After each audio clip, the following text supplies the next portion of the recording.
আলহামদুলিল্লাহ, আজকে আল্লাহ পাকের কাছে সবচেয়ে পছন্দনীয় জায়গা মসজিদের মধ্যে এই দিনী আয়োজনে আসতে পেরে আমরা সকলে আরও একবার আল্লাহ পাকের দরবারে শুকরিয়া জ্ঞাপন করি। আলহামদুলিল্লাহ।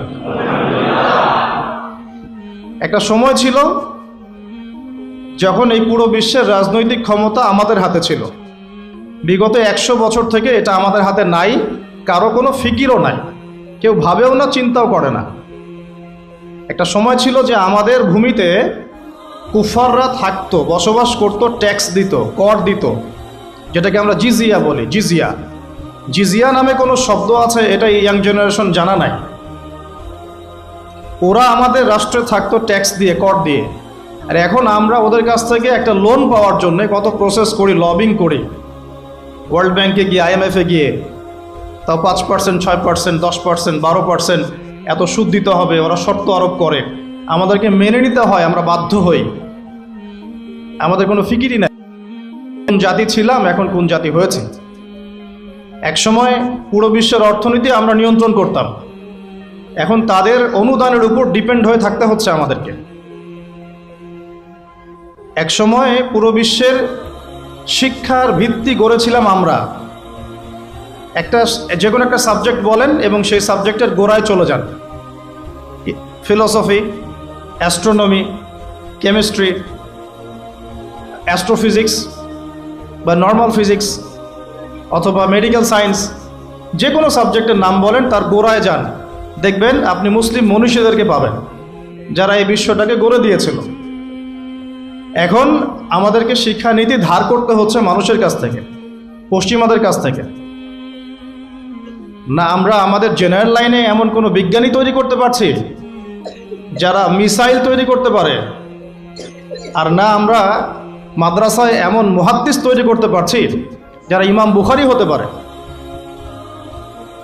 এখন আমরা পড়ে আছি সেলফি নিয়ে, শোডাউন নিয়ে, ফেসবুকে স্ট্যাটাস নিয়ে, আর একে অপরের কাদা ছোড়াছুড়ি নিয়ে। ঘরের পাশে আগুন লেগেছে, ওই আগুন লাগা অবস্থাতেও মানুষ লড়াই করছে হাতটা বাঁধবে কোথায়। ঘরের পাশে আগুন লেগে গেছে অলরেডি, এই আগুন বিগত 100 বছরেই লেগেছে। পশ্চিমারা মুসলিমদের বিরুদ্ধে একটা অঘোষিত ক্রুসেড রচনা করেছে। অঘোষিত ক্রুসেড কখনো অর্থনৈতিকভাবে অবরোধ আরোপ করে, কখনো বাণিজ্যের উপরে চাপ দেয়, কখনো ইনফ্লেশন দেয়, টাকার মান কমে যায়, কখনো সুদের জালে আবদ্ধ করে, কখনো মুসলিম ভাইকে লাগিয়ে দেয় মারামারিতে। আর আমরা এগুলোর নাম দিয়ে দিই ডেমোক্রেসি, ডেমোক্রেটিক সিস্টেম আমরা নাম দিয়ে দিই, কিন্তু মুসলিম ভাই মারামারি করে। আমার কথা একদম স্পষ্ট এবং ক্লিয়ার। আপনার যদি পছন্দ না হয় অন্তত শুনে যান, জাস্ট শুনে যান। আজ থেকে 10-20 বছর পর আপনি নিজেই বুঝতে পারবেন। আর কোনো কথা ফোর্সফুলি চাপিয়ে দেওয়ার ক্ষমতা আমার নাই, বা আমাদের কারো কাছেই নাই। কিন্তু নবী সাল্লাল্লাহু আলাইহি ওয়াসাল্লামের একটা হাদিস খালি মাথায় রেখে আমাদেরকে সামনে যেতে হয়। আল্লাহর নবী সাল্লাল্লাহু আলাইহি ওয়াসাল্লাম বলেছেন, কোন নবী যাকে আপনাকে কবরে দেখানো হবে, আমাকে কবরে দেখানো হবে, তিনি বলেছেন, মান রাআ মিনকুম মুনকারন, তোমাদের মধ্যে যে কেউ যদি মুনকার কোনো কাজ দেখে, অন্যায় গর্হিত কিছু দেখে, ফালইউগাইয়ির, সে যেন অবশ্যই এটাকে প্রতিহত করে, বিয়াদিহি, তার হাত দিয়ে, যদি সামর্থ্য থাকে তার হাত দিয়ে যেন প্রতিহত করে। এটা আমাদের নাই, যাদের কাছে সুপ্রিম অথরিটি তাদের কাছে আছে। সে যদি তার দায়িত্ব পালন না করে, আল্লাহ পাক তাকে ধরবেন। ওয়ামান লাম ইয়াস্তাতি', যে ব্যক্তি হাত দিয়ে প্রতিহত করার ক্ষমতা রাখে না, ফালইউগাইয়ির বিয়াদিহি ফালইউগাইয়ির বিলিসানিহি, তাহলে সে যেন তার লিসান বা জবান দিয়ে এটা প্রতিহত করে, প্রতিবাদ করে। অন্তত এতটুকু আলেমুল আমাদের আছে, ওস্তাজ বক্তা দায়ীদের আছে, তারা এটা করতে পারে। 3, ওয়াইল্লাম ইয়াস্তাতি', যদি কেউ মুখ দিয়েও প্রতিবাদ করতে না পারে, ফালইউগাইয়ির বিকলবিহি, অথবা সে যেন মনে মনে এটাকে ঘৃণা করে। ওয়াযালিকা আদআফু মিনাল ঈমান, এটা হচ্ছে ঈমানের সবচেয়ে নিচু স্তর, এর নিচে ঈমানের কোনো স্তর বাকি নাই। এই হাদিসটা সামনে রাখলে চলমান বিশ্বের এই বিষয়গুলো নিয়ে কথা তো আমাদেরকে বলতে হবেই। ব্যক্তিগত জীবন থেকে শুরু করে বৈশ্বিক জীবন পর্যন্ত যে অরাজকতাগুলো চলছে, এগুলোকে তো ফাইন্ড আউট করে আপনার সামনে উপস্থাপন করতে হবে। এরপরে আপনারা শুনবেন, বুঝবেন, আমল করবেন এবং যার যার কাজের সিদ্ধান্ত নেবেন। কেউ কাউকে ফোর্স করতে পারবে না, এটা ইসলাম। এখন আমরা যেগুলো নিয়ে পড়ে আছি সেগুলোতে যাওয়ার আগে আল্লাহ পাক সূরা আহজাবে আরেকটা কথা বলেছেন, এটাও শুনে রাখেন। এবার আপনার রব, আমার রব বলছেন বিসমিল্লাহির রহমানির রহিম, ইয়া আইয়ুহাল্লাযীনা আমানু, হে মুমিনগণ। আল্লাহ আমাদেরকে বলছেন, হে মুমিনগণ, ইত্তাকুল্লাহ, তোমরা আল্লাহকে ভয় করো, আল্লাহকে ভয় করো। ওয়াকুলু কাওলান সাদীদা, স্পষ্ট করে সরাসরি সোজা কথা বলো, এত ডানে বামে না, এত প্যাচগোছ না, স্পষ্ট করে হক আর বাতিলকে স্পষ্টকারী সত্য কথা বলো, সোজাসুজি কথা বলো বা সরাসরি কথা বলো। কাওলান সাদীদা, স্পষ্ট করে সোজা কথা বলো, তাহলে কি হবে? ওয়াকুলু কাওলান সাদীদা ইউসলিহ লাকুম আ'মালাকুম ওয়া ইয়াগফির লাকুম যুনুবাকুম। তোমরা দুটো বেনিফিট পাবে। একটা হচ্ছে ইউসলিহ লাকুম আ'মালাকুম, আল্লাহ পাক তোমাদের আমল সব সংশোধন করে দিবেন, তোমাদের সব কাজগুলো আল্লাহ পাক গুছিয়ে দিবেন। ওয়া ইয়াগফির লাকুম যুনুবাকুম, তোমাদের সবার গুনাহ আল্লাহ মাফ করে দিবেন। ওয়া মান ইউতিইল্লাহা ওয়া রাসূলাহু, যে ব্যক্তি আল্লাহর আনুগত্য করে এবং তার রাসূলের আনুগত্য করে, ফাকাদ ফাযা ফাওজান আযীমা, এই ব্যক্তি সফল হলো। ফাওজান আযীমা মানে মহান সাফল্য অর্জন করলো। সাফল্যের মানদণ্ড পেলাম এখানে সত্য কথা স্পষ্ট করা এবং আল্লাহকে ভয় করা। তাই যারা কথা বলতে পারে তাদেরকে সত্য কথা স্পষ্ট করতে হবে।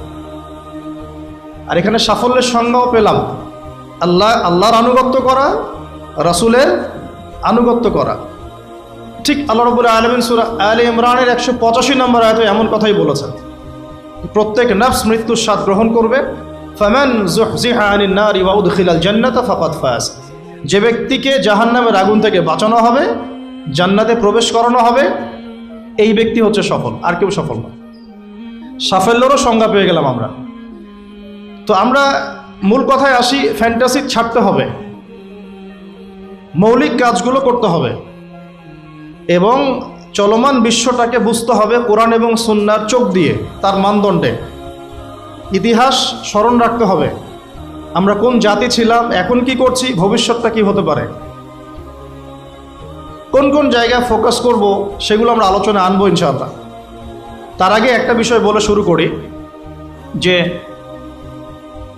এখন ইসলাম আসার বলতে বোঝাচ্ছি নবী সাল্লাল্লাহু আলাইহি ওয়াসাল্লামের ইন্তেকাল হওয়ার প্রায় 1450 বছর চলে গেছে। কত বছর? প্রায় 1450 বছর চলে গেছে। আমরা এখন যে সমাজটাকে দেখছি, আমরা এখন যে পরিবারটাকে দেখছি, আমরা যে অর্থ ব্যবস্থা দেখছি, আমরা যে রাষ্ট্র ব্যবস্থা দেখছি এবং বিশ্বের উপর যাদের আধিপত্য দেখছি, এটা রাসূল সাল্লাল্লাহু আলাইহি ওয়াসাল্লামের ইন্তেকালের 1400 বছর পরের পৃথিবী। আমি কি বোঝাতে পারছি? এটাই সব না, এটা 1400 বছর পরের একটা ওয়ার্ল্ড আমরা দেখছি। কেমন ছিল ওই সময়? নবী সাল্লাল্লাহু আলাইহি ওয়াসাল্লাম যখন নবী হন নাই, তখনকার সমাজটা এখনকার বিশ্বের মতো ছিল। বলবেন কিভাবে? আমি বলছি, আমার কাছে হুজ্জাত আছে, প্রমাণ আছে, আমি প্রমাণ করছি কিভাবে। নবী সাল্লাল্লাহু আলাইহি ওয়াসাল্লাম যে যুগে নবী হন নাই, এখনও নবী হন নাই, যেটাকে আমরা বলি, কটাক্ষ করে বলি মধ্যযুগ, বা আমরা অনেক সময় অপমান করে বলি আইয়ামে জাহেলিয়া। শব্দগুলো শুনেছেন তো আপনারা? কখনো কি প্রশ্ন করেছেন যে আসলে কেন এই যুগটাকে আমরা জাহেলিয়া বলি, কেন অন্ধকারাচ্ছন্ন যুগ বলি? ওই যুগটা কি সূর্য উঠতো না? ওই যুগে কি সূর্য উঠতো না? তাহলে কেন অন্ধকারাচ্ছন্ন যুগ বলি? এক, ওই যুগের মানুষ আল্লাহ পাকের তাওহীদ, একত্ববাদ এর সাথে শিরককে মিশ্রিত করেছিল। এক নাম্বার, মানুষ আল্লাহ পাকের তাওহীদের সাথে শিরককে মিক্স আপ করেছিল। মনে করবেন না যে তারা আল্লাহকে বিশ্বাস করতো না, এটা ভুল ধারণা। তারা সবাই আল্লাহকে বিশ্বাস করত, গুটি কয়েক মানুষ ছাড়া। এমনকি আবু জাহেল, যাকে আমরা বলি এই উম্মতের ফেরাউন, নবীজি বলেছেন আবু জাহেল হচ্ছে এই উম্মতের ফেরাউন। বদরের যুদ্ধে যখন আব্দুল্লাহ বিন মাসউদ রাদিয়াল্লাহু আনহু তার গর্দানটা কেটে নিয়ে আসছেন, রাসূলের সামনে রেখেছেন সাল্লাল্লাহু আলাইহি ওয়াসাল্লাম, নবীজি গর্দান দেখে বলেছিলেন, এ হচ্ছে এই উম্মতের আবু জেহেল,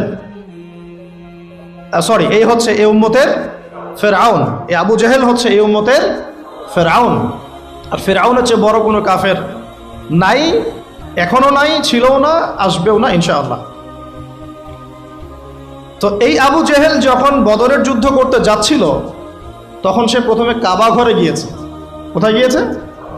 গিয়ে বলেছে, আল্লাহুম্মা ইন কুনতা তা'লাম, হে আল্লাহ আপনি যদি জানেন, আর কথাগুলো খেয়াল করবেন, হে আল্লাহ আপনি যদি জানেন যে আন্না মুহাম্মাদান আলাল হক, মুহাম্মদ সাল্লাল্লাহু আলাইহি ওয়াসাল্লাম সত্যের উপরে আছে, ফানসুরহু, আল্লাহ আপনি তাকেই সাহায্য করেন। বুঝাতে পারলাম? ওয়া ইন কুনতা তা'লাম, এবং আপনি যদি জানেন যে নাহনুল কুরাইশ আলাল হক, আমরা কুরাইশরা হকের উপরে আছি, ফানসুরনা, তাহলে আমাদেরকে সাহায্য করেন। বুঝাতে চাচ্ছি, আবু জাহেলের মতো মানুষও আল্লাহকে বিশ্বাস করত। আইয়ামে জাহিলিয়াত মানে এমন নয় যে ওরা সবাই নাস্তিক ছিল, না, নট এট অল, মোটেই এমন নয়। তারা আল্লাহকে বিশ্বাস করত। তাহলে আল্লাহ পাক তাদেরকে কাফের কেন বলছেন? উত্তর সূরা জুমারের মধ্যে আছে। তারা লাত, উজ্জা, হুবল, মানাত এগুলোর পূজা করত, মূর্তি পূজা করত, এটা তো আপনারা জানেন।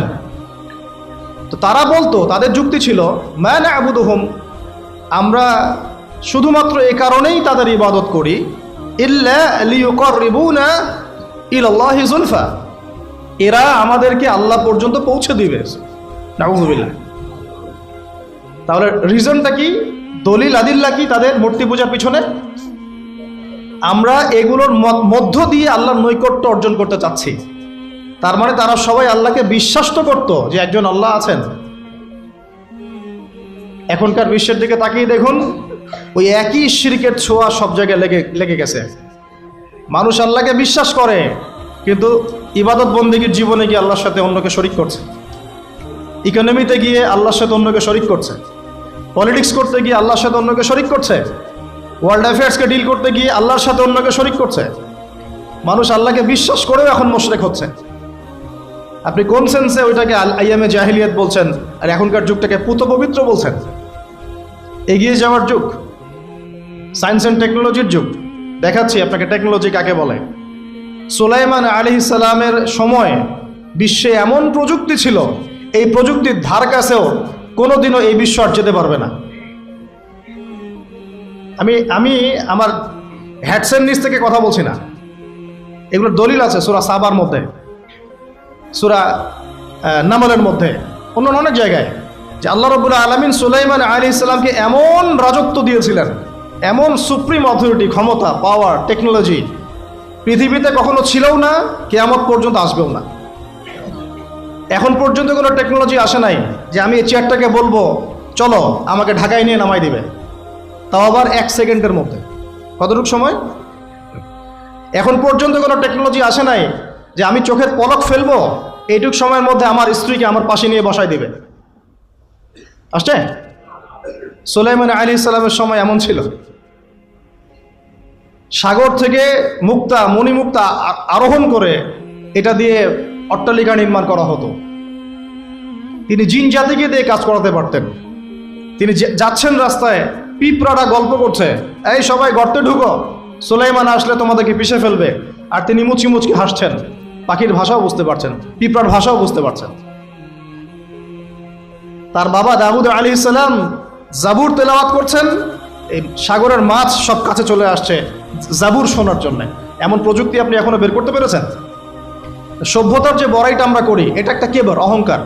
এটা কি আল্লাহ পাক এর জন্য বলেছেন, আমি কত কওমকে এর আগে ধ্বংস করেছি, কত যে কওমকে আমি ধ্বংস করেছি।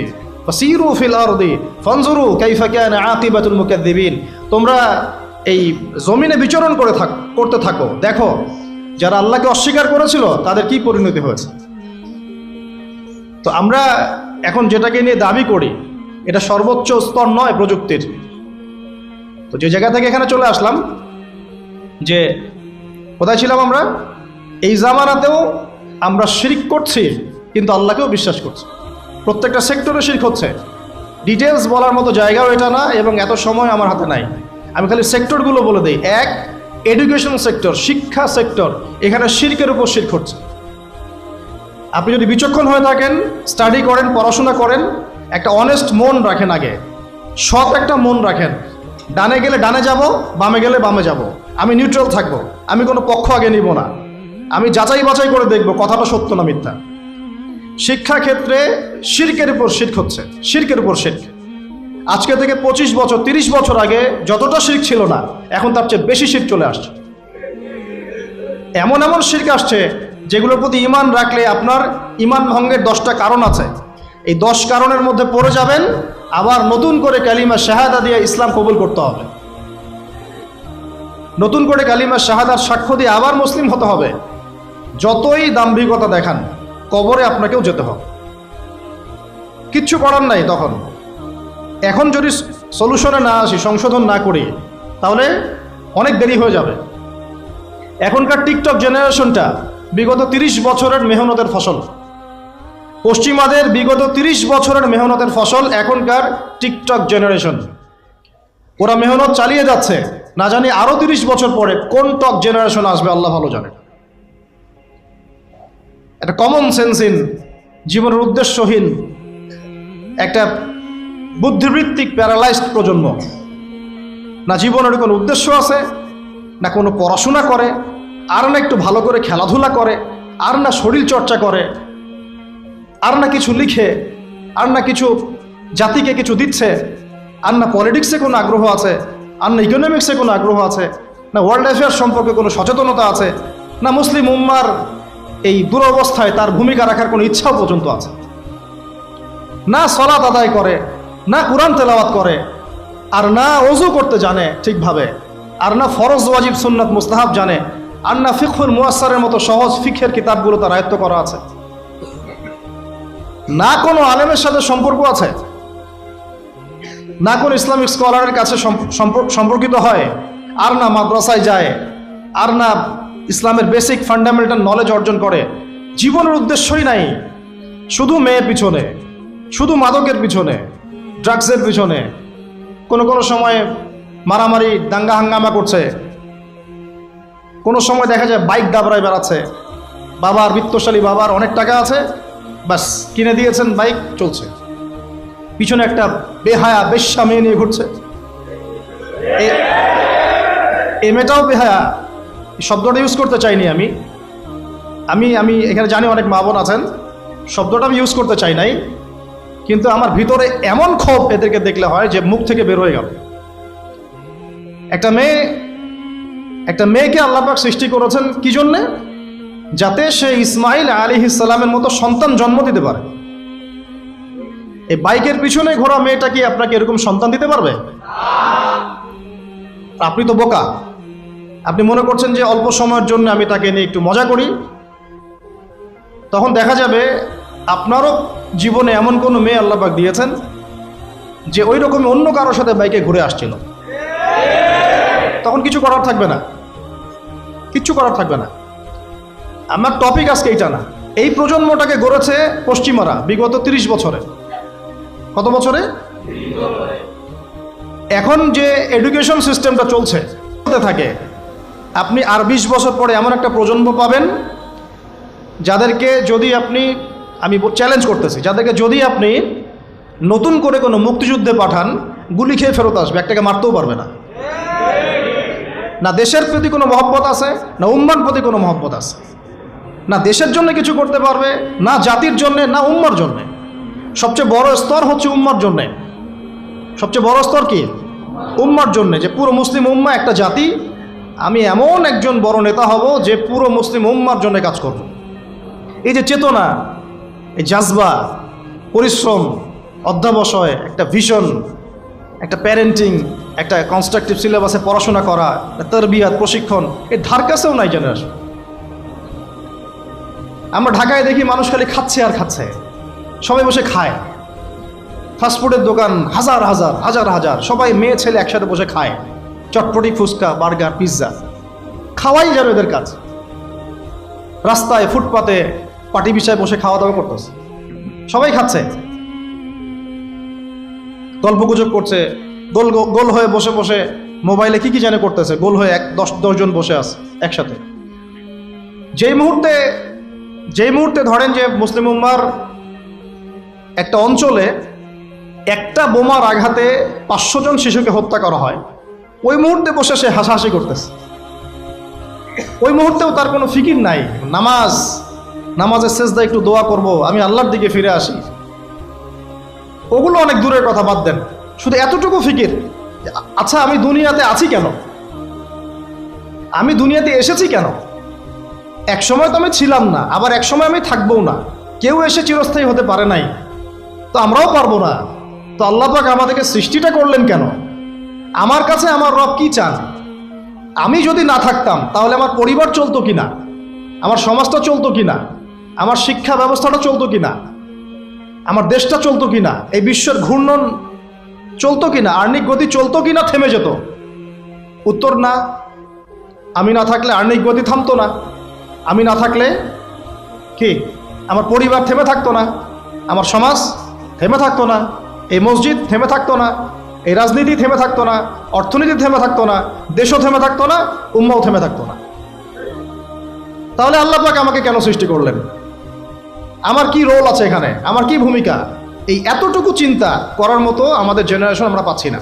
আপনারা ফোন বের করে ছবি তুলতেছেন, ভাবেন এগুলো নিয়ে। আমাকে দিয়ে কি করবেন? আমাদের তো কিচ্ছু করার নাই এই কথাগুলো বলা ছাড়া, এই কথাগুলো বলা বা সচেতনতা তৈরি করা ছাড়া আমাদের হাতে কিছুই করার নাই।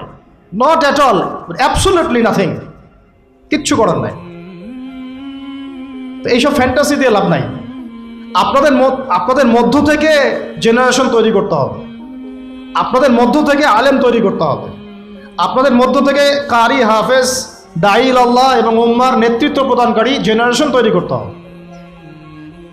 এইসব চেয়ারে বসে কয়জন? সারা বাংলাদেশে হয়তো 50 জন, 100 জন। এই 100টা মানুষ ইউনাইটেড না, তারাও বিক্ষিপ্ত। 16 কোটি মুসলিমের দেশ বলছেন, 16,000 দলে বিভক্ত। এর মধ্যে সবচেয়ে বিশুদ্ধ যেটাকে আমরা মনে করি, সেখানেও দেখবেন যে আরো 10টা 20টা দল হয়ে বসে আছে। এর বাইরে গিয়ে আবার যারা বললো না তারা বিশুদ্ধ নয়, আমরাই সবচেয়ে বিশুদ্ধ, ওদের মধ্যেও 10টা দল হয়ে গেল। না তারা ইউনাইটেড, না তারা মানে আমরা, না আমরা ইউনাইটেড, আর না আমাদের কোনো আমিরুল মুমিনিন আছে যিনি সবাইকে একটা জায়গায় নিয়ে দিনের কিছু খেদমত নেবেন, আসসামু ওয়া তাআ থাকবে, শুনলাম মানলাম আনুগত্য করলাম, এমন থাকবে? নাই। না কোনো ইকোনমিক বেস, না কোনো স্বতন্ত্র মিডিয়া, না স্বতন্ত্র প্রযুক্তি, না কোনো স্বতন্ত্র মানে পলিটিক্যাল প্ল্যাটফর্ম, কিছু না। অনেকেই দৌড়াচ্ছেন পশ্চিমাদের তন্ত্রমন্ত্রের পিছনে, এইটাও নেক্সট স্রোতে ধোকা খাচ্ছেন। আমি আমার কথা স্পষ্ট করে বলে দিলাম, এটাও নেক্সট স্রোতে ধোকা খাচ্ছেন। এটা তাদের জন্য শোভা পায় যারা ধর্ম এবং রাজনীতি আলাদা করে চিন্তা করেন, তো ওইটা একটা জিনিস, এটা একটা জিনিস, সে তার মতো রাজনীতি করছে। এটা তাদের জন্য শোভা পায়। যাদের কাছে কোরআন আছে, যাদের কাছে হাদিস আছে, নবীর সুন্নাহ আছে, তারা যখন এই ড্রেনের মধ্যে নেমেছে, তখন ইসলামের খেদমতের জায়গায় ক্ষতিও বেশি হয়ে যাচ্ছে। কোনো কোনো সময় কিছু কিছু বেনিফিট হয়তো আপনি পাচ্ছেন, মনে করছেন এই অল্প অল্প বেনিফিটে হয়তো অনেক কিছু হয়ে যাবে, ভুল ধারণা আপনার। একটাই উপায়, একটাই মানহাজ, একটাই পথ পদ্ধতি, নবী সাল্লাল্লাহু আলাইহি ওয়াসাল্লামের সিরাত। নবী সাল্লাল্লাহু আলাইহি ওয়াসাল্লামের সিরাত, তার জীবনী। এই জীবনী আমাদেরকে শেখাবে কিভাবে ইসলাম শূন্য থেকে একদম আসমানে উঠেছে, কিভাবে ইসলাম একদম শিকড় থেকে শেকড়ে গিয়েছে, শেখাবে সিরাত, নবী সাল্লাল্লাহু আলাইহি ওয়াসাল্লামের জীবনী। ইয়াং জেনারেশনকে জিজ্ঞাসা করেন কতজন পড়েছে সিরাত। ওইখান থেকেই আপনাকে কথা বলছিলাম, ওই যুগটাকে কেন জাহিলি যুগ বলেন, এত কেন টিটকারি করি, এত কেন তাকে ধিক্কার দেই? কারণ ওই যুগে শিরক ছিল, শিরক আকবার। এখনকার বিশ্বে শিরক আকবার দিয়ে ভর্তি। কোন কোন সেক্টরে বলছিলাম, এডুকেশনে আছে শিরক, ইকোনমিক্সও শিরক আছে। এটা বোঝার জন্যে অনলাইনের ব্রাদার্স সিস্টার্সরা আপনাকে হেদায়েত দিতে পারবে না। এটা বোঝার জন্য আপনাকে এমন স্কলারশিপের কাছে আসতে হবে যারা কোরআন এবং হাদিসকে দিয়ে বর্তমান ইকোনমিকে ডিল করতে পারে। শুধু সেকুলার ইকোনমি আর শুধু ইসলামিক ইকোনমি দিয়েও হবে না, দুটোকে কম্বাইন করতে পারে যারা, এ ধরনের স্কলারশিপের কাছে আসেন, আপনাকে বুঝিয়ে দিবে যে এখানে অর্থনীতির মধ্যে শিরক আছে কোথায় কোথায়। কেউ কি আপনাদেরকে বোঝাতে সক্ষম হয়েছিল আজকে থেকে 10 বছর আগে? যে আপনি যে পেপার মানি ইউজ করছেন এর মধ্যেও রিবা আছে, সুদ আছে। আমরা যে ইলেকট্রনিক মানিগুলো ইউজ করছি এর মধ্যেও রিবা আছে, সুদ আছে। রিবা মানে কি? রিবা সমান সমান নিজের মায়ের সাথে সেক্স করা। আর কোনো ভাষা আমার কাছে নাই। আমার কথাটা আপনার কলিজার ভিতর দিয়ে ঢুকে একদম মগজ দিয়ে বের হয়ে যাওয়া উচিত। রিবা, সুদ ইজ ইকুয়াল টু নিজের মাকে বিয়ে করা, নিজের মায়ের সাথে ব্যভিচার করা, নিজের মাকে বিছানায় নেওয়া, নিজের মায়ের সাথে সেই কাজ করা যে আমি আমার স্ত্রীর সাথে করি। এটা আমার কথা না, এই কথাটা বলে গেছেন আপনার নবী। আমার নবী না বলে আপনারই নবী বললাম। আপনার নবী, আল্লাহর হাবিব, আল্লাহর হাবিব, আল্লাহর সবচেয়ে পছন্দের বান্দা, যার জন্য আল্লাহ মাকামে মাহমুদ রেখেছেন, যার জন্য হাউজে কাউসার রাখা হয়েছে, যাকে আমাদেরকে দেখানো হবে, যিনি আমাদের জন্য সুপারিশ করবেন, যিনি আমাদের জন্য সুপারিশ করবেন কাল কিয়ামতের মাঠে। তিনি বলেছেন রিবার পাপের 70টা শাখা আছে। কতগুলা? তার সবচেয়ে নিচের শাখা হলো নিজের মায়ের সাথে জেনা করা। আউযু বিল্লাহি মিন যালিক। সর্বোচ্চ পাপ কি তাহলে? সূরা বাকারার 279 থেকে পড়া শুরু করেন। আল্লাহ পাক বলছেন সর্বোচ্চ স্তরটা কি? রিবা। 1, রিবা সমান সমান আল্লাহর সাথে যুদ্ধ করা। 2, রিবা সমান সমান তার রাসূলের সাথে যুদ্ধ করা। পুরো বিশ্ব এখন আল্লাহ এবং তার রাসূলের সাথে যুদ্ধ করছে। পুরো ওয়ার্ল্ডটাই, এখনকার এই ওয়ার্ল্ড, এখনকার এই যুগ, এই জেনারেশন। আইয়ামে জাহেলিয়াতের সুদটা ছিল শুধু মক্কায়, হয়তো একটু মদিনায়, হয়তো একটু আরবের জাজিরার মধ্যে, এতটুকু জায়গায়। এখন পুরা গ্লোবালাইজেশন হয়েছে এবং সবাই আমরা মাশাআল্লাহ নাউজুবিল্লাহ কোনো না কোনোভাবে সুদভিত্তিক অর্থনীতির সাথে জড়িত আছে। ফেডারেল রিজার্ভ ব্যাংকের আন্ডারে, ওয়ার্ল্ড ব্যাংকের আন্ডারে, IMF এর আন্ডারে যত সেন্ট্রাল ব্যাংক আছে কেউ সুদমুক্ত থাকতে পারবে না। আপনি গভর্নমেন্টকে দোষ দিয়েন না, গভর্নমেন্টকে দোষ দিয়ে লাভ নাই, কিছু করতে পারবেন না। শিরকের গোড়া হচ্ছে এখন ওই পশ্চিমা শক্তিটা, একদম শিরকের গোড়া, তাগুতের গোড়া, যত শয়তানি অন্যায়ের মূল গোড়া এই জায়গাটা। আর এরা এমনভাবে ইউনাইটেড হয়েছে, এবং ইউনাইটেড নেশনস তো ফর্ম করেছে 1945 এর পর থেকেই, এমনভাবে ইউনাইটেড হয়েছে, এদের স্বার্থটাই হচ্ছে পশ্চিমাদের জয় জয়কার যেন হয়, মুসলমানদের ম্যাসাকার যেন হয়। এটাই তাদের ভিশন ছিল। এই ভিশনে বিগত 100 বছর থেকে আমরা হাঁটছি আর কি। এটাই জায়নিস্টদের ভিশন ছিল। এরা কারা? এরা ইহুদি খ্রিস্টানদের মধ্যে একটা জাতি, একটা গ্রুপ, যারা এই ওয়ার্ল্ডটাকে রুল করতে চায়, শাসন করতে চায়। এখনো চোখে আঙ্গুল দিয়ে দেখাতে হবে যে তারা ওয়ার্ল্ডকে শাসন করছে, বেশাক করছে। একদিনে যদি 500 কেন 5000 বাচ্চাকেও মেরে শেষ করে ফেলে, তবুও তাদের এগেনস্টে কোনো পদক্ষেপ তারা নিবে না, কোনো পদক্ষেপ নিবে না। তারা জালেমদের বিরুদ্ধে কোনো পদক্ষেপ নেবে না, বরং তারা বলবে আমরা আমাদের মিত্রদের পাশে আছি। এরপরেও আপনাকে আমাকে দাজ্জাল চিনাতে হবে, দাজ্জালের ফলোয়ার্স চিনাতে হবে, এবং ওদের এজেন্ডা আপনাকে এখনো বোঝাতে হবে। ওরা কাউকে ছাড়বে না, একটা একটা করে ধরবে, একটা একটা করে আগাবে, একটা একটা করে ধরবে, একটা একটা করে আগাবে। এই সাবকন্টিনেন্টকে নিয়ে ওদের এত মাথা ব্যথা কেন? এই জায়গাটার মধ্যে অনেক কিছু হবে ইন ফিউচার, এই জায়গাটার মধ্যে অনেক মাথা ব্যথা। এবং আমি জানি না এই বিষয়গুলো আমাদের বড়রা বোঝেন কিনা বা কতটুকু বোঝেন। হয়তো তারা বুঝলেও শুধু ওয়ার্ল্ড অ্যাফেয়ার্সের চোখ দিয়ে বোঝেন, কোরআন সুন্নাহর চোখ দিয়ে তো বুঝেন না। আল্লাহ রাব্বুল আলামিন তাদেরকে বন্ধুরূপে গ্রহণ করতে নিষেধ করেছেন আমাদেরকে। সূরা মাইদা খুলে পড়ে দেখেন, কোরআন তো আপনার বাসাতেও আছে। আল্লাহ পাক বলেছেন লা তাত্তাখিযুল ইয়াহুদা ওয়ান নাসারা আউলিয়া বা'দুহুম আউলিয়াউ বা'দ। হে মুমিনগণ, তোমরা এই ইহুদি এবং নাসারাদেরকে বন্ধুরূপে গ্রহণ করো না। বিজনেস করতে আল্লাহ নিষেধ করেন নাই, বিজনেস, বাণিজ্য, ট্রেড, এগুলোতে আল্লাহ পাক নিষেধ করেন নাই। আল্লাহ বলেছেন ওদেরকে অ্যালায়েন্স হিসেবে গ্রহণ করো না, বন্ধুরূপে গ্রহণ করো না। বা'দুহুম আউলিয়াউ বা'দ, তারা একে অপরের বন্ধু। ওয়া মান ইয়াতাওয়াল্লাহুম মিনকুম ফাইন্নাহু মিনহুম, তোমাদের মধ্যে কেউ যদি ওদের দিকে মুখ ফিরাও, তুমি তাদের অন্তর্ভুক্ত হয়ে যাবে। ইন্নাল্লাহা লা ইয়াহদিল কওমা যালিমিন, আল্লাহ এই জালেমদেরকে হেদায়েত দিবেন না। বা'দুহুম আউলিয়াউ বা'দ, তারা একে অপরের বন্ধু। এখনো কি আপনাদেরকে চোখে আঙ্গুল দিয়ে বোঝাতে হবে যে এই জারজ রাষ্ট্রটা টিকে আছে পশ্চিমাদের সমর্থনে? 1914 সাল থেকে শুরু করে এই পর্যন্ত আমি হিসেব দিতে আসিনি এখানে কতজন মুসলিম ভাইকে তারা হত্যা করেছে, কতগুলো ভূমি তারা দখল করেছে, কতগুলো শিশুকে হত্যা করেছে।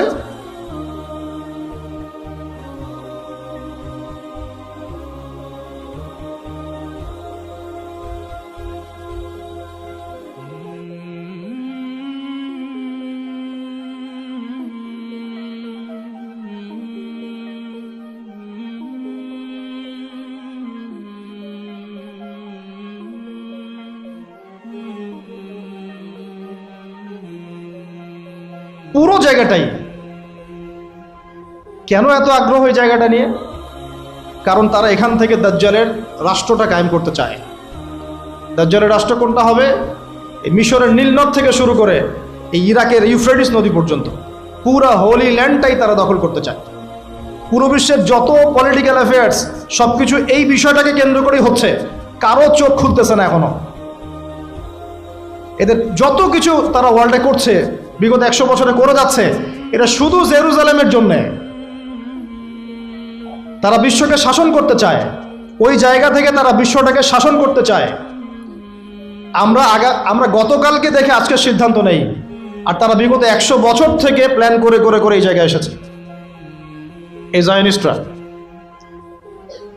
এবং তাদেরকে বন্ধুরূপে গ্রহণ করতে আল্লাহ পাক আমাদেরকে নিষেধ করেছেন। কিন্তু এই কথাটা আরবের মুনাফিকদেরকে কে বুঝাবে? চতুর্দিকে বসে আছে এবং তাদের প্রত্যক্ষ সমর্থনে ওদের মসনদ টিকে আছে, চোখের সামনে রক্তের বন্যা বয়ে যাচ্ছে, আর ওরা বলছে আমরা ব্যবস্থা নিচ্ছি, আমরা এই বিষয়ে উদ্বিগ্ন, এটা মানবতা বিরোধী কাজ। এই পর্যন্ত শেষ, দ্যাটস অল, ফুল স্টপ। কারো কোনো শক্তি সামর্থ্য হলো না সবাইকে এক টেবিলে বসানোর, পণ্যগুলা বয়কট করার, ওদের উপর অর্থনৈতিক চাপ আরোপ করার, তেলগুলা বন্ধ করে দেওয়ার, পেট্রোডলের মনিটরিং সিস্টেমটা অফ করে দেওয়ার। এই ঈমান, এই সৎসাহস কেউ দেখাতে পারলো না। কারণ এখন তো আর উমর ইবনুল খাত্তাবের যুগ নাই, এখন তো আর আলী ইবনে আবি তালেবের যুগ নাই, এখন তো সালাউদ্দিন আইয়ুবী রাহিমাহুল্লাহ বেঁচে নাই, এখন আমাদের শেখরা বেঁচে আছে। আরো অবাক হই, বাংলাদেশের মাটিতে আরো অবাক হই, এতটাই অবাক হই যে কথা বলার ভাষা হারিয়ে ফেলি। যে এরকম সিচুয়েশনেও কিছু মানুষকে দেখা যায় ওই মাজলুমদের পক্ষ না নিয়ে জালেমের পক্ষ নিচ্ছে, ঘুরিয়ে ফিরিয়ে ফতোয়া দিচ্ছে, ঘুরিয়ে ফিরিয়ে। আর সরাসরি বললেই হয় যে আমরা ইসরায়েলের টাকায় চলি, বললেই হয়। এতদূর পর্যন্ত যখন বলেছেন, এটুক বললেই তো হয়ে যায়, নিজের অবস্থানটা স্পষ্ট হয়ে যায়। না আছে ইতিহাসের জ্ঞান, না সত্যিকার অর্থে আকীদা মানহাজের জ্ঞান আছে, আর না সত্যিকারের সিরাত বোঝে, আর না দিন কায়েমের কোনো জাজবা আছে। আমাকে একটা প্রশ্ন উত্তর দেন, যদি আল্লাহ না করুক মদিনা মুনাওয়ারায় কেউ হামলা করে, যদি আল্লাহ না করুক, ইতিহাসে কিন্তু করা হয়েছে অনেকবার, ইতিহাস পড়ে দেখবেন। এখন যদি কেউ করে, এটা কি শুধুমাত্র সৌদি আরবের অভ্যন্তরীণ সমস্যা থাকবে? ওরা সামাল দিবে, আমরা কিচ্ছু বলবো না। আমরা শুধু বলবো আমরা উদ্বিগ্ন, নিন্দা জানাই। আচ্ছা, হামলা করে যদি পুরো জায়গাটা মদিনাটা দখলই করে ফেলায় এবং মদিনাবাসীকে কাটা শুরু করে, গুলি করে ব্রাশ ফায়ার করা শুরু করে, আমরা কি বলবো এটা সৌদি আরবের অভ্যন্তরীণ সমস্যা? এটা তারা সামাল দিক। এবং তখন যদি কিছু ভাই, ওই আরবেরই কিছু ভাই অস্ত্র নিয়ে প্রতিহত করা শুরু করে, তখন নিশ্চয়ই আমরা ওদেরকে বলবো ওদের আকীদা ঠিক নাই, ওদের মানহাজ ঠিক নাই, ওদের কাজটা ভুল, ওরা আত্মঘাতী সিদ্ধান্ত নিচ্ছে, বা ওরা ভুল করছে, পাগলামি করছে। নিশ্চয়ই আমরা এগুলো বলবো না। তখন যদি কেউ এরকম কথা বলতে পারে, তাকে আপনি মুনাফিক ছাড়া আর কি শব্দ বলতে পারেন? আর কিছু আছে শব্দ প্রয়োগ করেন? আরেকটা কথা বলতে পারেন, একটা হাদিসে আসছে, যখন তোমার লজ্জা থাকবে না তখন তুমি যা ইচ্ছা তাই করতে পারো। এটা হাদিস। যখন তোমার লজ্জা থাকবে না তুমি যা ইচ্ছা তাই করতে পারো, যা ইচ্ছা তাই বলতে পারো। আমাকে উত্তর দেন, যদি এখন এই আক্রমণগুলো ইহুদিরা এখানে আকসায় না করে এইখানে করতো মক্কায়, যেখানে মসজিদে হারাম আছে, কাবা আছে, ওখানে একটা মিসাইল ফেলতো। আমরা নিশ্চয়ই বলতাম এটা সৌদি আরবের অভ্যন্তরীণ সমস্যা, এটা ওরা সামাল দিবে। আমরা শুধু দোয়া করব, আল্লাহ আবাবিল পাখি পাঠিয়ে ইহুদিদেরকে হত্যা কর, তাই না? আর আল্লাহ পাকও নিশ্চয়ই আবাবিল পাঠাবেন। মনে রাখবেন, এটা আবাবিল পাখি আসার যুগ নয়, এটা আবরাহার যুগ নয়। এটা আবরাহার যুগ নয় যে আবাবিল আসবে। আবাবিল পাখির নাম নয়, আবাবিল মানে ঝাঁকে ঝাঁকে, তৈরন আবাবিল, আবাবিল মানে ঝাঁকে ঝাঁকে। এটা আবাবিলের যুগ নয়, আবরাহার যুগ নয় যে আবাবিল এসে আপনাকে উদ্ধার করবে বিপদ থেকে। এটা মূসার যুগ নয় আলাইহিস সালাম, যে আকাশ থেকে মান্নার সালোয়া পড়বে, রিজিকের জন্য আপনাকেই বের হতে হবে, আল্লাহর উপর তাওয়াক্কুল করতে হবে। এটা কোন যুগ? আল্লাহ বলছেন এটা এই যুগ। ইন তানসুরুল্লাহ ইয়ানসুরকুম, তোমরা যদি আল্লাহকে সাহায্য করো তবেই আল্লাহ তোমাদেরকে সাহায্য করবেন। একদম স্পষ্ট শুনে রাখেন, এখন আসমান থেকে ফেরেশতা নামবে না, এখন আমাদের জন্য এখন নামবে না। তোমরা যদি আল্লাহর দ্বীনকে সাহায্য করো তবেই আল্লাহ তোমাদেরকে সাহায্য করবেন। ওয়া ইউসাব্বিত আকদামাকুম, তোমাদের পা আল্লাহ পাক শক্তিশালী করবেন, দৃঢ় রাখবেন। এটা এই যুগ। এটা কোন যুগ? আল্লাহ বলছেন ইন্নাল্লাহা লা ইউগাইয়িরু মা বিকওমিন, আল্লাহ পাক কোনো কওমের অবস্থা ততক্ষণ পরিবর্তন করেন না, হাত্তা ইউগাইয়িরু মা বিআনফুসিহিম, যতক্ষণ না তারা নিজেরাই নিজেদের অবস্থা পরিবর্তনের চেষ্টা করে। এটা এই যুগ। এখন আপনার জন্য আবাবিল আসবে না। এটা কোন যুগ? আল্লাহ বলছেন ওয়াইন তাতাওয়াল্লাউ, যদি তোমরা চেষ্টা না করো, মুখ ফিরায় চলে যাও, ইয়াস্তাবদিল কওমান গায়রাকুম, আল্লাহ তোমাদের সবাইকে সরিয়ে দিবেন, দিয়ে নতুন একটা কওম নিয়ে আসবেন। সুম্মা লা ইয়াকুনু আমসালাকুম, তারা তোমাদের মতো অপদার্থ হবে না। আমাদেরকে সরাতে আল্লাহ পাকের কি দরকার হয়? একটা ভাইরাস, একটা মহামারী, একটা ভূমিকম্প, আজকে একটু নড়ালি আছে না, এগুলো কিচ্ছু না, এগুলো ওয়ার্নিং আসতেছে। কারণ মহামারীর পরে সানাওয়াতু জালাজিল আসবে, হাদিসে আসছে। ভূমিকম্প শুধু না, ভূমিকম্পের বছরগুলো আসছে সামনে। সানাওয়াতু সানা মানে একটা বছর, সানাওয়াত মানে অনেকগুলো বছর, জালজালা মানে ভূমিকম্প, জালাজিল ভূমিকম্পের বহু বছর, সানাওয়াতু জালাজিল মানে ভূমিকম্পের বছরগুলো তোমাদের সামনে আসছে। কে বলেছেন এটা? নবী সাল্লাল্লাহু আলাইহি ওয়াসাল্লাম। এখন পর্যন্ত কি বিশ্ব দেখেছে যে কয়েক বছর ধরে ভূমিকম্প হচ্ছে? ইতিহাস পড়ে দেখেন তো কখনো এসেছিল? তার মানে সামনে আসবে। কেন আসবে না? কোন কোন পাপের কারণে আসে? জিনা, ঘরে ঘরে জিনা, ঘরে ঘরে জিনা। ঘরে ঘরে বলতে প্রত্যেকটা ঘর বুঝাই নাই, অবশ্যই অনেক ঘর পবিত্র ভালো আছে, অনেক জায়গায় বেশিরভাগই জিনার মধ্যে ঢুকে আছি আমরা। নাউজুবিল্লাহ, হেফাজত করুন। মাদক, অশ্লীলতা, আর কি কারণে আসে? বেপরদামি, বেহায়াপনা, মিউজিক্যাল ইনস্ট্রুমেন্ট, এই তো কারণগুলো তো এইগুলাই। মাপে কম দেওয়া। পৃথিবীতে সর্বপ্রথম যে কমটাকে ভূমিকম্প দিয়ে ধসিয়ে দেওয়া হয়েছে সেটা হলো কওমে মাদিয়ান। কোন কম? কওমে মাদিয়ান, শুআইব আলাইহিস সালামের কম।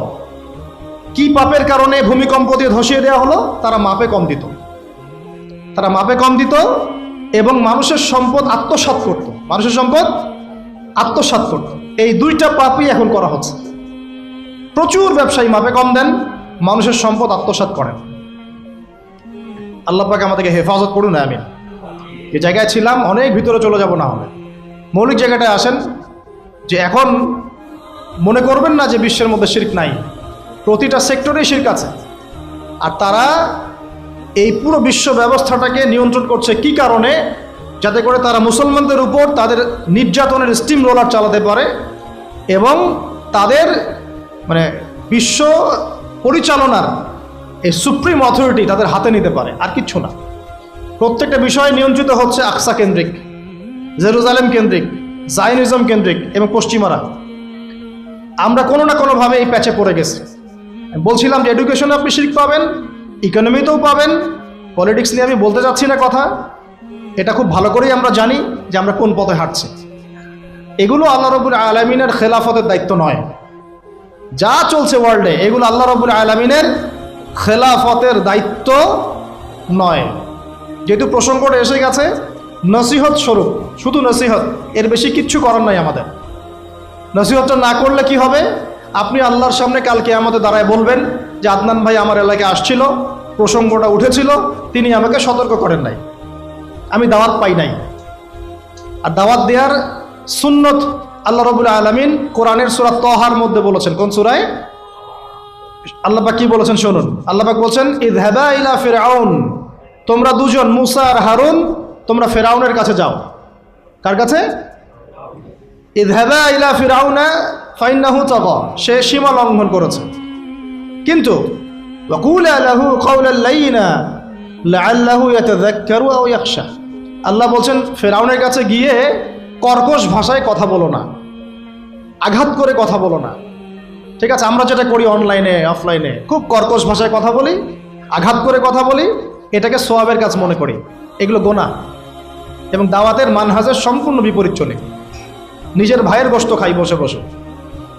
আল্লাহ পাক বলছেন ওয়াকুলা লাহু কাওলাল লাইয়িনা, ফিরআউনের মতো কাফেরের সামনে দাঁড়িয়েও তুমি নরম ভাষায় কথা বলো, নম্রতা প্রদর্শন করো।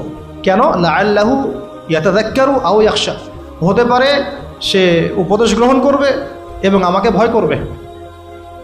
কত চমৎকার দাওয়াতের পদ্ধতি ইসলামে দিয়েছে। এখন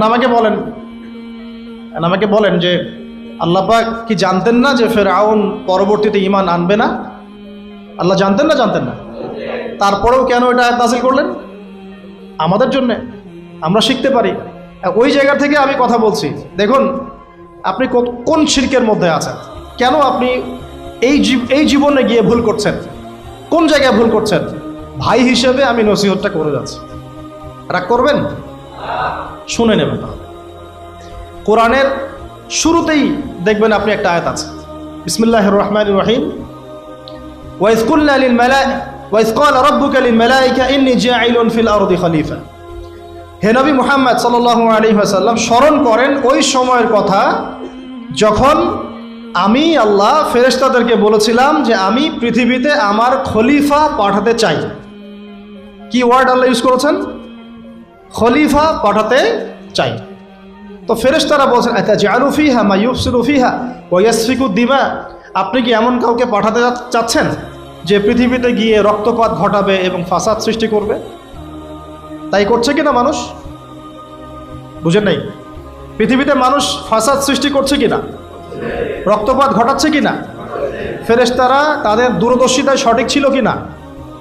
ছিল। তারপর আল্লাহ পাক বললেন ইন্নী আ'লামু মা লা তা'লামুন, আমি যা জানি তোমরা সেটা জানো না।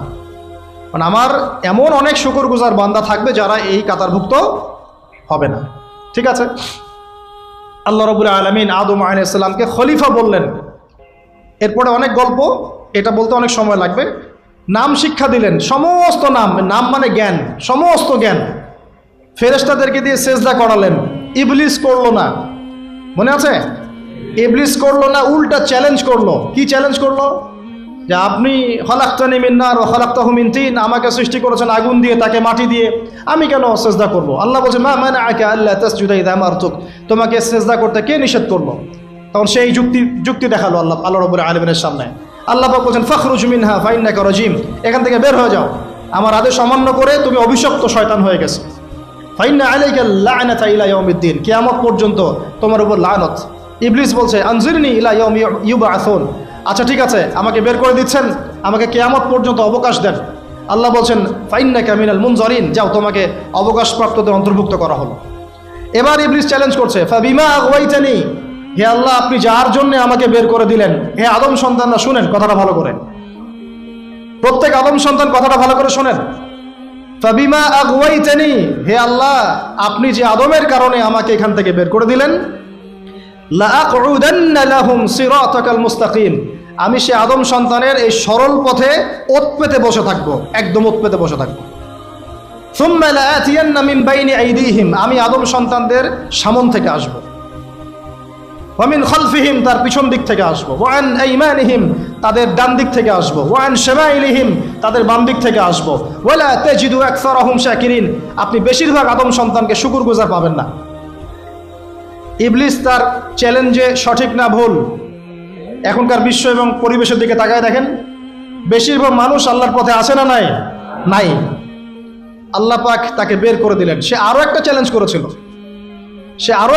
করেছিল, সে চ্যালেঞ্জ করেছিল, এইটা আমি আজকে স্টাডি করতে গিয়ে পেয়েছি, বিকজ আজকে একটা ইস্যু আমার সামনে এসেছিল, তো মনে হলো যে এটার দলিলটা কোথায় বের করতে হবে।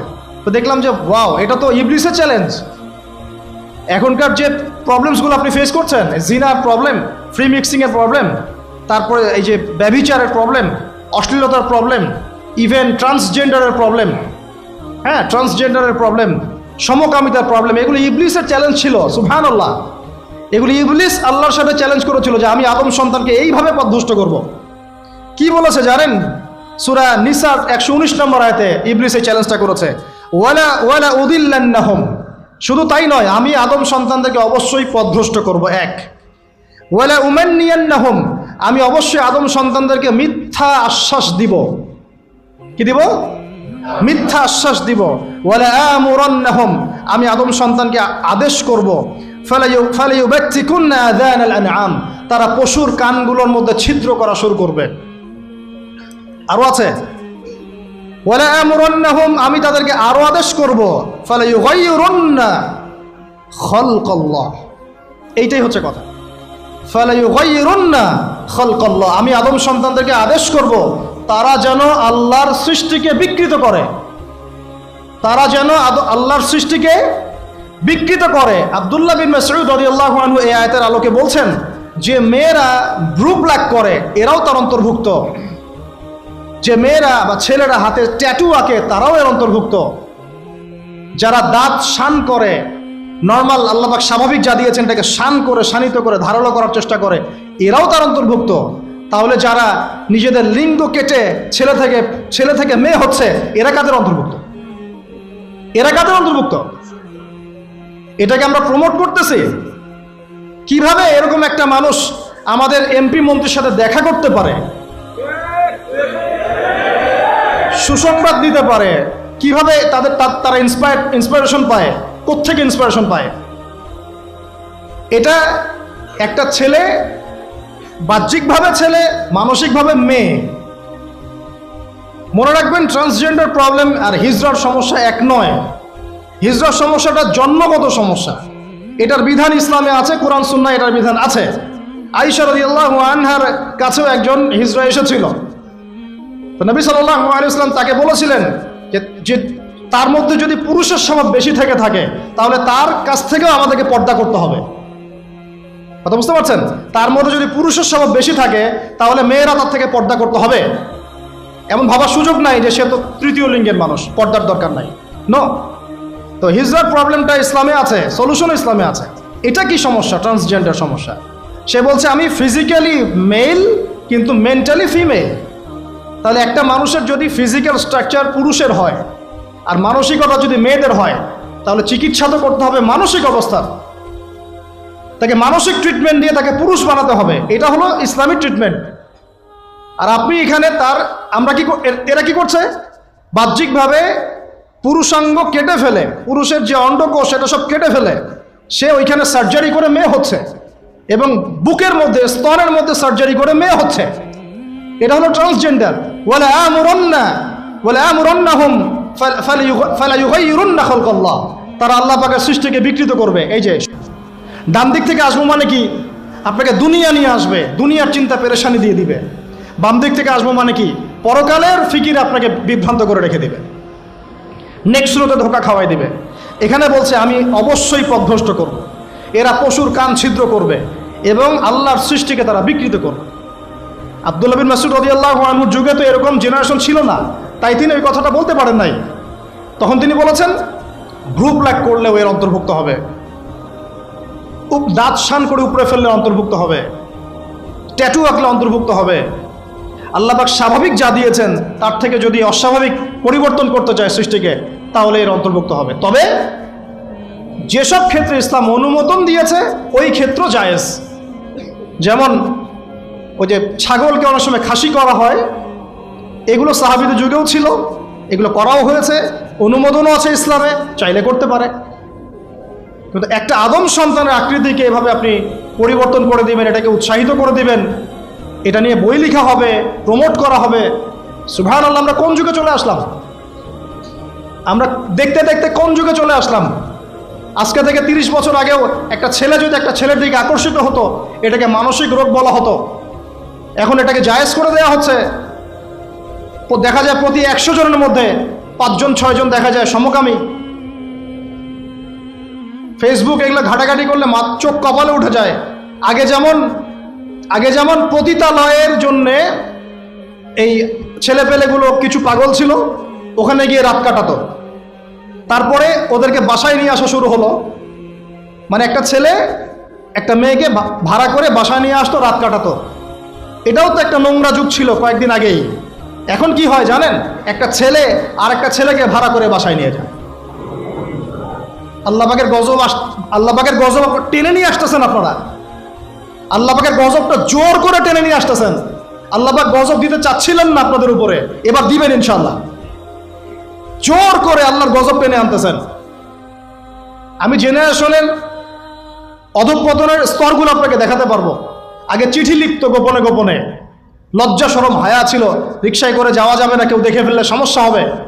তারপরে এমন জেনারেশন আসলো সব কিছু ওপেন। ওদের আলাপই শুরু হয় হ্যান্ডশেক থেকে, এবং 7 দিনের মধ্যে বেড়ে যাওয়া শেষ। এরপর চেঞ্জ করতে থাকে একটার পর একটা। তারপর চলে আসলো সিরিয়ালের যুগ। সিরিয়াল এসে শেখালো বাসায় স্বামী থাকলেও যথেষ্ট না, বাইরে একটা স্বামী লাগবে। বাসায় মেয়ে থাকলে যথেষ্ট না, আরেকটা বউ বাইরে লাগবে। এটা শুরু হলো, এটা চলতে শুরু করলো, এখন এটা কমন হয়ে গেল। আপনারা কি মনে করেছেন? নবী করিম সাল্লাল্লাহু আলাইহি ওয়াসাল্লাম বলেছেন, আল্লাহর পরে যদি আমি কাউকে সেজদা করার আদেশ করতাম, আমি মেয়েদেরকে বলতাম তারা যেন স্বামীদেরকে সেজদা করে। এখন তো আপনারা সব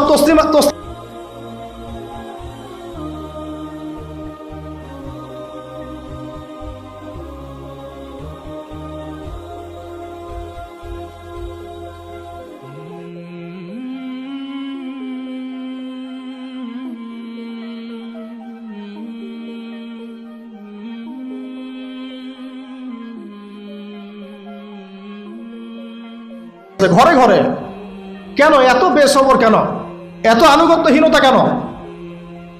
কথা শুনতে হবে, মানতে হবে, বিশ্বাস করতে হবে। সম্পর্ক শুধু ভালোবাসার বলে টিকে থাকে না। সম্পর্ক টিকে থাকে একে অপরের বিশ্বাসের ফলে, একে অপরের শ্রদ্ধাবোধের উপরে, একে অপরের সম্মান বোধশক্তির উপরে। এগুলোর উপর সম্পর্ক টিকে থাকে। সৌন্দর্য ভালোবাসা তো আজ আছে কাল নাই। বিশ্বাস, রেসপন্সিবিলিটি, সবর, ইতাআত, এগুলোর উপর সম্পর্ক টিকে থাকে। তখন ভালোবাসা এত লম্বা হয় যে দেখেন অনেক চাচা চাচিরা আছে এখনো, বৈবাহিক সম্পর্ক হচ্ছে 40 বছর, এখন পর্যন্ত কোনোদিন ঝগড়া লাগে নাই। এমনকি ওই চাচিকে আপনি বলেন যে বাসার থেকে অন্য জায়গায় থাকতে, ও স্বামী মরে গেলেও ওই স্বামীর ভিটা ছাড়তে রাজি না। বলছে না, আমি আমার এই স্বামীর ভিটা ছাড়তে রাজি নই। এই তো 40 বছর আগে জেনারেশনটাকে আপনি দেখেন, আর এখনকার মেয়েদের জেনারেশনটাকে আপনি দেখেন। আপনার ঘরের মেয়ে আর কিসের মাদ্রাসার মেয়ে, সবই একই অবস্থা। ইল্লা মাশাআল্লাহ, ইল্লা মাশাআল্লাহ। এখন এগুলোর ফলশ্রুতিতে যখন দেখা যাবে যে কনফ্লিক্ট তৈরি হচ্ছে, তখন আবার দেখা যাবে কি আইন কানুন সমাজ পরিবেশ সব মেয়েদের পক্ষে। দিন শেষে আপনি দোষী হয়ে যাবেন, দিন শেষে দোষটা আপনার ঘাড়ে এসে পড়বে। মানে সমস্যা ক্রিয়েট হতে হতে হতে হতে এমন একটা জায়গায় যাবে যে তখন আপনি রিয়্যাক্ট না করে থাকতে পারবেন না। তখন যদি আপনি কোনো রিয়্যাক্ট করে ফেলেন, সব দোষটা তখন আপনার ঘাড়ে গিয়ে পড়বে। এভাবে আস্তে আস্তে পরিবারগুলো ভেঙে যাচ্ছে। ভালো লাগছে না, আল্লাহ পাকের নেয়ামত ভালো লাগছে না। আর যারা দিনদার, যে স্বামীরা দিনদার, পরহেজগার, মুত্তাকি এবং দ্বীনের পথের পথিক, তাদের জন্য স্ত্রীদের ভূমিকা কেমন হওয়া উচিত? স্বামীকে স্পেস দিতে হবে, তার মাথাটাকে ঠান্ডা রাখতে হবে, তাকে আল্লাহর জন্য ওয়াকফ করে দেওয়া লাগবে যে আমার স্বামী আল্লাহর জন্য, আমার স্বামী উম্মতের সম্পদ। তার যেন কোনো পেরেশানি না হয়, তাকে যেন এক গ্লাস পানিও ঢেলে খেতে না হয়। সে ওই টাইমটা যেন আল্লাহর দিকে দিতে পারে। এতে আমিও জান্নাতে যাব, সেও জান্নাতে যাবে ইনশাআল্লাহ। পরিবারগুলো এইভাবে হচ্ছে না। কিছু কিছু বিষয় আমি নিজেও খুব ফেড আপ। আবার অনেক সময় আমরা যারা আছি, আমরা আবার স্ত্রীদের উপর অনেক বেশি কঠোর হয়ে যাই। এত বেশি কঠোরতা দিয়েও আসলে পরিবারকে শক্ত করা যাবে না। নরম হতে হবে, সবর করতে হবে, ধৈর্য ধরতে হবে। তবে সব কিছুর একটা সীমা আছে। ওই সীমা অতিক্রম করে গেলে তখন কি আর করার? তখন আসহাবুল কাহাফ হয়ে যেতে হবে। আসহাবুল কাহাফ, নিজের কবরের ফিকির নিজে করি, নিজের পথ নিজে বুঝি, কিছু করার নাই। তো যেখান থেকে এখানে আসছি ভাই, আমি অনেক লম্বা সময় নিয়ে ফেলতেছি, আপনারা কি বিরক্ত হচ্ছেন? আচ্ছা, এই যে আল্লাহর সৃষ্টিকে বিকৃত করা, এই যে আমি আপনাকে জেনারেশনের ক্রমবর্ধমান অধঃপতন দেখাচ্ছিলাম। ওই সময় ছিল এরকম, তারপরে আসতেছে না, তারপরে ব্যভিচারের যুগ, তারপরে পারিবারিক ভাঙনের যুগ চলতেছিল, এরপরে আসলো সমকামিতার যুগ। এবং সমকামিতা আস্তে আস্তে ওপেন হতে হতে নতুন শব্দ নিয়ে আসছেন ট্রান্সজেন্ডার। মানে এখন ভিতর থেকে নাকি সে ছেলে, বাহির থেকে মেয়ে, বাহির থেকে ছেলে, ভিতর থেকে মেয়ে। মানে বাহির থেকে ছেলে, ভিতর থেকে মেয়ে, আবার ভিতর থেকে ছেলে, বাহির থেকে মেয়ে। যদি এমনই হয় তাহলে সমস্যাটা কি শারীরিক না মানসিক? আমাকে বলেন, এই সমস্যাটা কি শারীরিক সমস্যা না মানসিক? ওর জন্য মানসিক হাসপাতাল খোলেন, ওর জন্য ওকে পাবনায় পাঠান অথবা অন্য কোনো জায়গায় পাঠান, চিকিৎসা করতে হবে।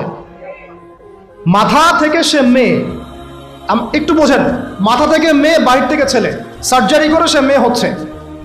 মেয়ে হয়ে কার সাথে সে সেক্সুয়াল সম্পর্ক করবে? ছেলের সাথে না মেয়ের সাথে? ছেলের সাথে না মেয়ের সাথে? তাহলে আগে ছিল ছেলে, সার্জারি করে হলো মেয়ে, যৌন সম্পর্ক করবে কার সাথে? ছেলের সাথে। তার মানে সে ছেলে ছিল, ছেলের সাথেই যৌন সম্পর্ক করছে। এই আদতে একটা সমকামী।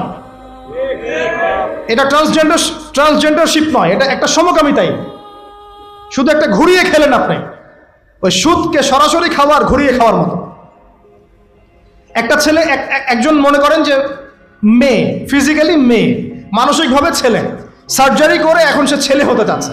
তো এ যৌন সম্পর্ক করবে কার সাথে? মেয়ের সাথে। তাহলে সৃষ্টিগতভাবে ছিল মেয়ে, যৌন সম্পর্ক করছে এখন মেয়ের সাথে, সেও একটা সমকামী। তাহলে আদতে এইসব নামগুলো দিয়ে আমরা সমকামিতা প্রমোট করলাম। আর সমকামিতা সম্পর্কে এই যে আল্লাহ পাকের কালাম আল কুরআনুল কারীমের মধ্যে এমন ভয়াবহ শাস্তির কথা আছে যেটা অন্য কোনো পাপের কারণে হয়নি। আল্লাহ পাক বলেছেন, হে লূত, তোমার কওম এমন পাপ করছে, এই পাপ এই মহাবিশ্বে কেউ কোনোদিন করে নাই। ওই যে প্রথম তাগুতের গোড়া পশ্চিমারা এটা সুন্দর করে ভিডিও করে ইন্ডাস্ট্রি খুলে নায়ক নায়িকা ওদের রেডিমেড ভাড়া করা থাকে, পর্ন স্টারগুলো, এরা সমকামী। এই সমকামিতার ভিডিওগুলো সারা বিশ্বে ছড়িয়ে দিয়ে মানুষের মগজগুলো আস্তে আস্তে ওইদিকে নিয়ে গেল। কেউ জানতোই না যেগুলো বলে কিছু আছে। এটা ইন্ডাস্ট্রি, একটা ফিল্ম ইন্ডাস্ট্রির মতো, এটা একটা ইন্ডাস্ট্রি। এখানে নায়ক নায়িকা থাকে, ওরা ওদের নায়ক নায়িকা টাকা দিয়ে ভাড়া করা হয়, করে এদেরকে দিয়ে কাজগুলো তারা করে। এটা তারা এনজয় করে না, শুটিং করে। তারা এগুলো এনজয় করে না, কি করে? শুটিং করে। একটা দুইটা ক্লিপ, এগুলো একদিন দুই দিনে হয় না, এটা এক সপ্তাহ ধরে, 2 সপ্তাহ ধরে, 1 মাস ধরে শুটিং করতে হয়। যারা এই পথ থেকে ফিরে আসছে তাদের বিবৃতি হচ্ছে এগুলা। খুবই নির্মম। যে করতে চায় না, ওই প্যাচের মধ্যে পড়ে গেলে ওকে বিভিন্নভাবে ব্ল্যাকমেল করে করানো হয়। তো এই ভিডিওগুলো সারা বিশ্বে ইন্টারনেটের মাধ্যমে ছড়িয়ে দেওয়া হলো। মানুষ দেখে এগুলো শিখলো। তো তাই তো সমকামীও হতে পারে, একটা ছেলে একটা ছেলের সাথেও করতে পারে, একটা মেয়ে একটা মেয়ের সাথেও করতে পারে। এটা আসলো ওই কওমে লূত থেকে। আল্লাহ রাব্বুল আলামিন বলছেন, হে লূত, তোমার কওম এমন কাজ করলো যে কওম মহাবিশ্বের কেউ কখনো করে নাই। আল্লাহ পাক তাকে দাওয়াত দেওয়ার আদেশ করলেন, তিনি দাওয়াতি কাজ করতেই থাকলেন। তারা তো শুনলই না, বরং বলল, আচ্ছা তুমি নিজেকে খুব পবিত্র রাখতে চাও, এই গ্রাম থেকে তুমি বের হয়ে যাও। লূত আলাইহিস সালাম বের হয়ে গেলেন। তার স্ত্রী তার কথা শুনল না। আল্লাহ পাক বললেন, তা তোমার স্ত্রী এই জালেমদের অন্তর্ভুক্ত হয়ে যাবে, তুমি নিজে এখান থেকে বের হয়ে যাও। লূত আলাইহিস সালাম বের হয়ে গেলেন। আল্লাহ রাব্বুল আলামিন 2 জন ফেরেশতাকে পাঠালেন, একজন জিবরাইল আলাইহিস সালাম, একজন মিকাইল আলাইহিস সালাম, সুন্দর বালকের রূপে। টকটকা অনেক সুন্দর বালক থাকে না, দেখতে মিষ্টি মিষ্টি। এই বালকদের দিকে পর্যন্ত তাকাতে নিষেধ করা হয়েছে।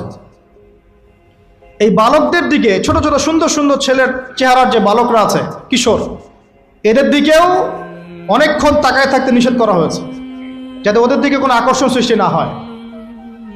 এখন তো বলতে লজ্জা লাগে, বিভিন্ন জায়গায় মাদ্রাসার মধ্যে এইসব ঘটনা ঘটছে এখন। এটা কি মাফ হয়ে যাবে মনে করেছে? অন্য জায়গাতে তো হচ্ছেই, কোনো কোনো ক্ষেত্রে আমরা দেখছি যে মাদ্রাসার মধ্যে এইসব ঘটনা ঘটছে। কেন? ব্যবস্থা নিতে হবে, ব্যবস্থা অবশ্যই গ্রহণ করতে।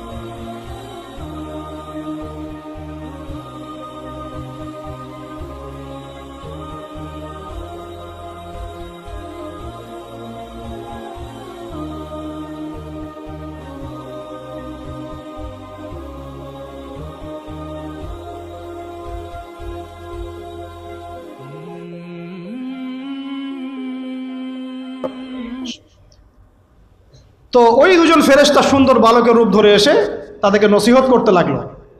এবার এই দুজন কি করল, এই দুজনের ব্যাপারে তারা কি বললো জানেন?